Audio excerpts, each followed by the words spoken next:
Well, hello, Gringo in the kitchen back with you once again with Zenobia Beckley. We're going to do something from the old country.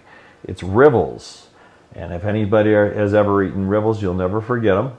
When we were growing up, my mom made ribbles quite a bit, and she would use soup bones. So in this day and age, it's quite hard to find soup bones, so I did find some the other day. And so last night, I took and marinated them, and we put some spices on them, and now they're ready to go. And also, I'm going to try to do it in the pressure cooker, a newer pressure cooker. We've got the electronic pressure cooker here, and then it's going to be using 2 cups of flour. I'm just going to use regular flour for this, and a couple eggs, a little bit of salt, maybe like a quarter teaspoon, and then of course I got like almost 2 pounds of soup bones. And then I'm going to put in 8 cups of water into the pressure cooker. Run the pressure cooker for about 45 minutes so I get that meat any meat that's on the bones to come off and the marrow to work its way into the broth. And then once we have the broth, I'll show you how we're going to make the ribbles with the flour, with the eggs and the salt mixed together. All right, so now it's time that we get the soup bones into the water here. Let's go ahead and put those on in there. Okay, there we go. And I had a little bit of this mixture when I put in here some of the good stuff that we had in there from yesterday. I won't put any more salt because the salt's going to come through in the noodles, and there also is salt put on the meat, or on the soup bones last night. And this is actually from Germany, so a good German dish. We're going to go ahead and put it in the pressure cooker and get started here, and I'm going to set the pressure cooker up for about 45 minutes. Right. Make sure that our lock here, this is actually what we used to call the petcock. Now, it's actually closed now, and then this little safety button will be coming up so it can't be removed, the lid can't be removed. So it'll take about 20 minutes probably to get it up to par because that is cold water in there, and then another 30 minutes after that. Okay, so while the pressure cooker is on, I'm going to go ahead and get the flour and salt and eggs ready. So here we go with 2 cups of flour. So this is Mother Mary's ribble recipe. All right, so we got our flour. Then it calls for a quarter teaspoon. So we'll throw a heaping quarter teaspoon in. That's all they want, because I do have I have salt and the other stuff that's already in the cooker. All right, so that's our salt. And then right now, just going to mix it up. All right, so we just want to make sure the salt gets mixed in.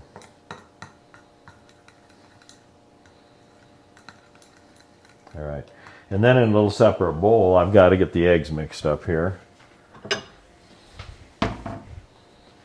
right, so let's go. We're going to take 2 eggs. I'm going to put them in a bowl here.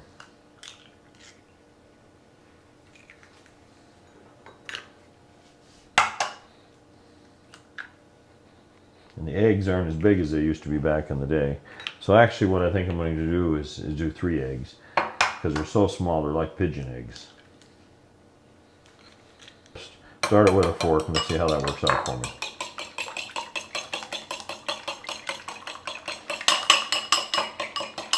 Got to make sure it's really, really creamy. Get that all the whites and the yolks mixed in.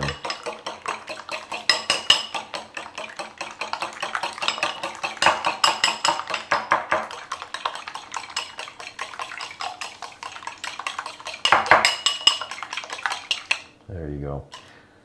Pretty well mixed. All right. So I'm just going to go ahead and take the mixture. Got to get my recipe over here. And then basically it's, you just take the eggs and the flour mixture, and then you take your eggs and the flour mixture, put them together. And then it says on the recipe, it says then you ribble them up. So ribbles, you'll find out, they're just little clumps. It's not like a regular noodle that you might be used to. So I'm putting this in here, and then what we're going to do, I got a couple forks here. Just going to start bringing it together. And then what I'm looking for is to look crumbly. the consistency of this. I want it to look crumbly, and that's where it's going to be, is right before I put it into the boiling broth. So we've got to make sure that we get it mixed real well. I got this big fork like here. It's like a fork on steroids. All right. See how crumbly it's getting? All right. We just got to keep on mixing it so all the flour is mixed. All right. And Mother used to make this probably every week with us. But she would get soup bones, and they were actually a real soup bone from the locker. When they used to butcher animals back in Iowa, they would do that at the locker. And you would go to the locker, and you probably get a 20-pound bag of soup bones. All right? So that's what they mean by crumbly. That means the eggs and the flour have come together, but you just want to get the bigger clumps worked up. And we got some time on this because it's going to take a little time for that broth to get going. So I can cover this and let this sit a little bit, and then when we're ready, we're going to put it inside. All right? So let me open up the pressure cooker here. There we go. And there they are. Okay, see that?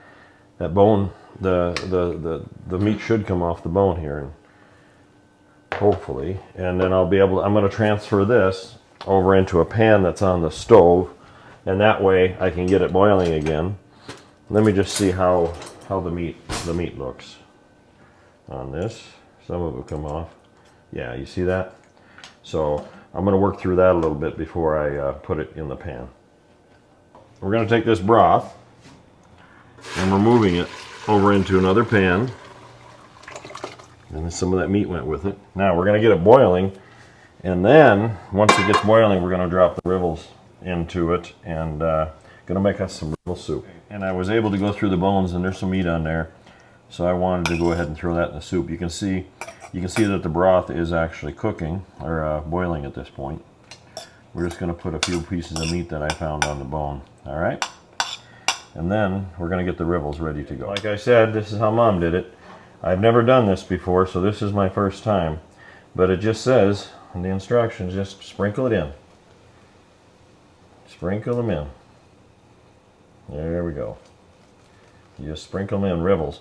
And I'm not sure if it's a German word, but I'm going to try to find out. But with my German roots, I guess Mother bought this with her, and it was handed down, but nobody could find it for about 30 years. And finally somebody wrote it, they had it written down, they found her recipes, and they sent it to me the other day, and I says, well, I believe I'm going to try it. So here we go. I'm going to keep on stirring this, though. I want to keep it boiling.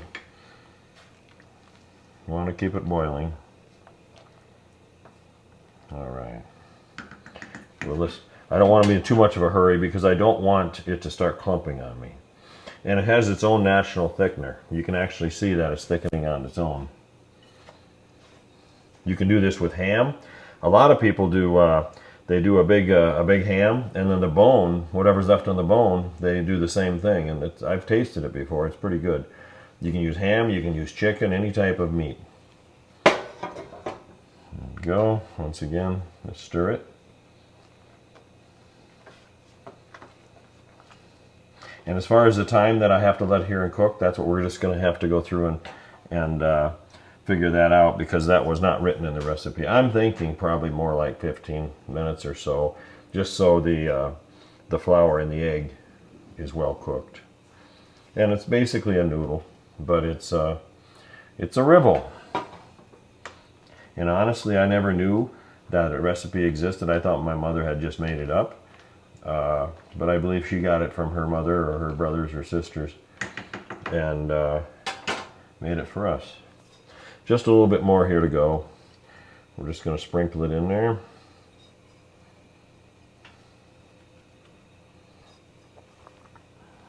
Don't want to let any rivels go to waste. There we go. Then I think I'm going to turn down the heat just a little bit. It doesn't have to boil a full boil now. We're just going to let it go for a bit. And I'm going to set a timer on it now. I'm going to set it like a 10-minute timer, and then we'll see how it looks in 10 minutes. Okay, I'm not sure Mom ever did it, but I'm going to put some onions in here and just get it. We always like onions, especially the red onions on everything. So let's put a little bit of onion in there. Let that cook. And we got that timer on for about 10 minutes. We'll see how it turns out.